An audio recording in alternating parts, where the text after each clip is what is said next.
life coaching. And the people who are the best equipped to do that, who do you think they are? Peers. That's right. Because we've been down that path. And we know what helped, and we know what we wanted, and we know how to provide it. Another thing is, we really should avoid hospitalization. It's extremely traumatizing to be locked in and not know when you're getting out. It's a huge scar on your psyche, and many people have been traumatized to begin with. That's the basis of what resulted in not being able to be outward in your life, not being able to initiate your life, was trauma, not some biochemical genetic defect, but trauma, things that happened during your life. The two most important elements in overcoming trauma are connection and empowerment. We need people to feel a sense that they belong, people have a connection, they're part of a community, and that their voice and that their life makes a difference. That's why people do peer support. Now, alternatives to hospitalization, you see, if you're hospitalized, you're disconnected and disempowered. That's very traumatic.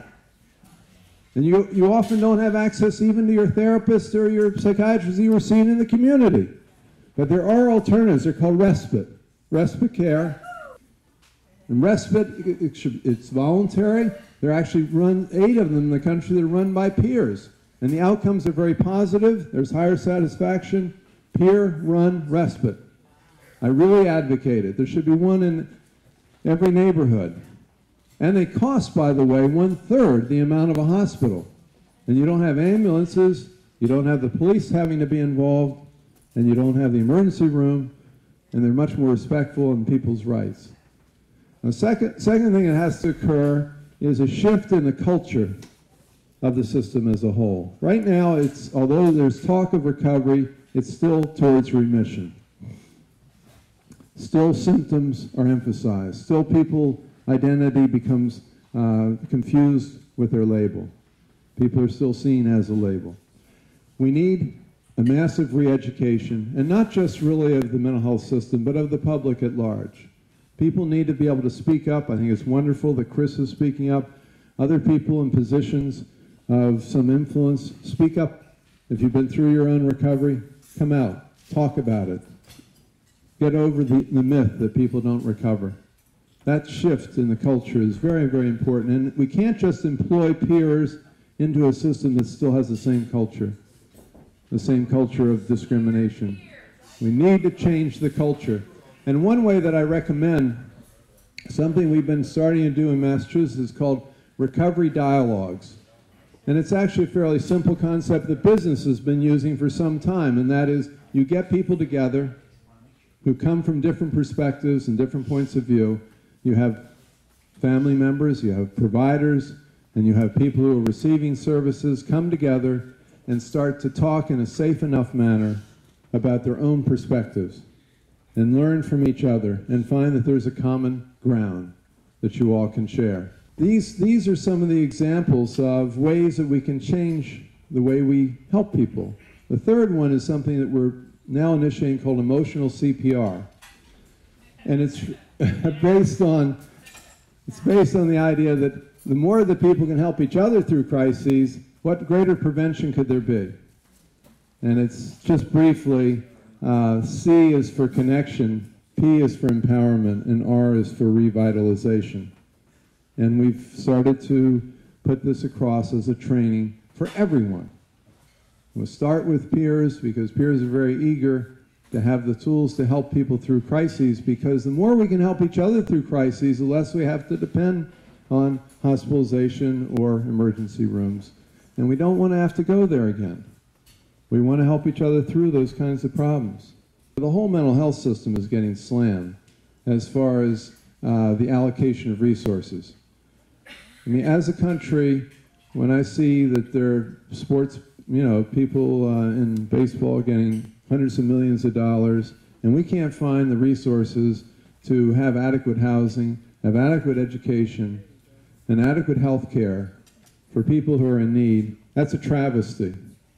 But this is only going to be solved by organizing and coming together. And I think one really important aspect of this recovery in action, international, why not, international, is a bringing together of advocates from all the different stakeholder groups.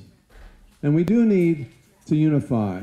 We'll agree, we'll have some differences in how we approach the problems. We'll have some differences about, the use of force or not force. Find our common ground and go out and advocate for these services that really, really are vital to people's recovery, because recovery is not just recovery of, reduction of symptoms.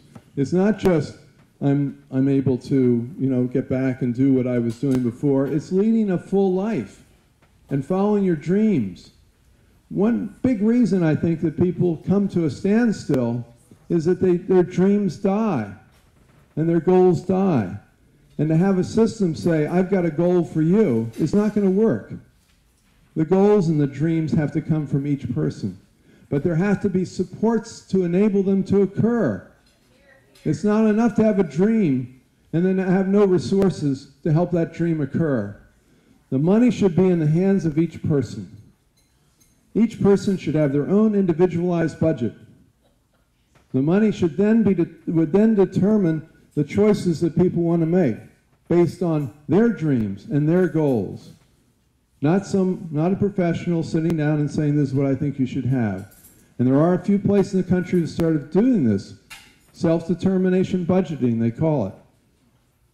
And in that budgeting, it's what each person who has some money is able to do. Say, well, I've got some money, I want to go to school. I've got some money, I want to, pursue a type of job.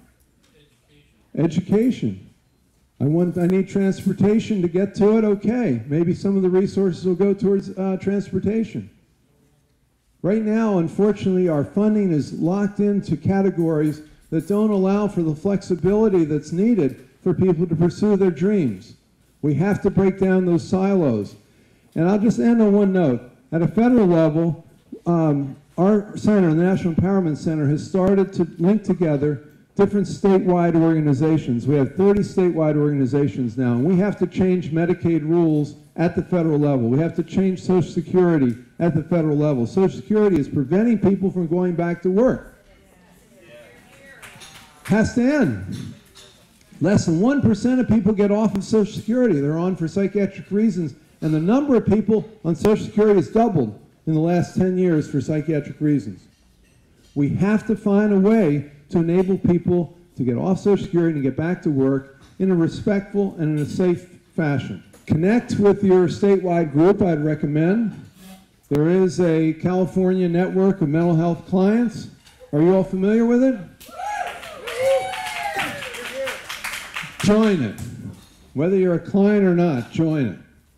It's very, very important, because that is a way to actually influence the way the funds are spent. If you don't have a voice at a state and federal level, you're just going to be swept aside. So get smart, get savvy. Luckily, I'm not living here right now, so I can say these things. Go out. It's harder for somebody in their own state who's on a state payroll to say it, but that's what they're thinking. By God, it would be really great if somebody go there to Sacramento and make sure that the budget has more available for mental health. And I know that California is in distress as far as the budget, every place is. We can save money and yet also improve services at the same time. Yes, we can do it. There's a great resource of people out there who have been through their own recovery, going through it, and are highly motivated to help other people. Employ us to do it, and you'll see a huge change that will occur. And it'll be on a spiritual level as well as on a psychological level. It will affect everyone. You'll feel it in your bones. You'll feel it when you get up. You'll feel it all around you. It's there. Just tap into it. A power you don't realize is there. But you can do it. You can go out and do it.